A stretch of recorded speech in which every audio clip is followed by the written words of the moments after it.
আপনাকে কে সৃষ্টি করেছেন ভাই? কি উদ্দেশ্যে? প্রথমে কি একটা বলেছি, কি উদ্দেশ্যে? আমাকে আল্লাহ পাঠিয়েছেন দুনিয়াতে নামাজ পড়তে, রোজা রাখতে, দিনের প্রচার করতে, দিনের জ্ঞান অর্জন করতে, এই তো। তা আমি একজন মেয়ের জন্য জীবন নষ্ট করে দিব কেন? আমি তাহলে আল্লাহর কাছে কি মুখ দেখাবো আর নবীর কাছে কি মুখ দেখাবো?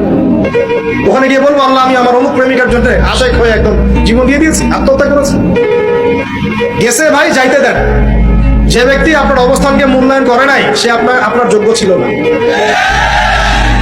এখন আপনি কি করবেন? নিজের অবস্থান উন্নত করেন, আপনার পিছনে লাইন ধরে ঘুরবে। এটাই বাস্তবতা। দুনিয়া খুব খারাপ জিনিস। মানুষ মানুষের অবস্থানকে মূল্যায়ন করে, মানুষ মানুষের অবস্থানকে মূল্যায়ন করে, কিন্তু আল্লাহ রাব্বুল আলামিন আপনাকে সর্বাবস্থায় ভালোবাসেন। এই যে আমরা এখন অনেক পাপ করছি না, আল্লাহ কি আমাদেরকে আযাব দিয়ে ধ্বংস করে দিয়েছেন? আল্লাহ পাক এখনো আমাদেরকে ভালোবাসেন, গ্রহণ করেন, অপেক্ষায়। আল্লাহ পাক অপেক্ষা করছেন কখন তওবা করবে, আমি তওবা কবুল করব। এই কখন আমার বান্দা খালি একবার বলে আস্তাগফিরুল্লাহ, আল্লাহ পাক সাথে সাথে মাফ করে দিয়েছেন।